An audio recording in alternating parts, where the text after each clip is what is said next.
তো দর্শক, এখানে শাইওয়াল জাতের আপনাদেরকে কিছু ষাঁড় গরুর দাম জানাবো।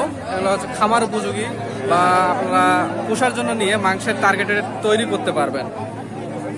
তো আজকে চলে এসেছি দিনাজপুর জেলার পার্বতীপুর থানার আমবাড়ি গরুর হাটে। বলে রাখা ভালো, এই হাটটি প্রত্যেক সপ্তাহে শুক্রবার এবং সোমবার করে বসেন। মোটামুটি আমরা এর দাম সম্পর্কে জানবো এবং জাত সম্পর্কে জানবো।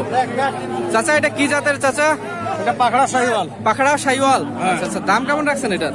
এটা চাওয়া দাম 120। 1,20,000 চাওয়া। কত হইলে ছাড়বেন? পছন্দ হয়েছে ওই টাকা মানে এখন কাস্টমারের উপর। কাস্টমারের উপর ডিপেন্ড করে। তবু আপনার টার্গেট কেমন আছে? টার্গেট 15 পার। 1,15,000 উপর। পাখড়াও শাইওয়াল। আচ্ছা, আর কোনটা আছে চাচা? একটু আসেন। তো দর্শক, এখানে শাইওয়াল জাত দেখা যাচ্ছে। মোটামুটি আমরা এগুলোর দাম সম্পর্কে অবগত হব। তো এখানে শাইওয়াল জাত, এটাও শাইওয়াল।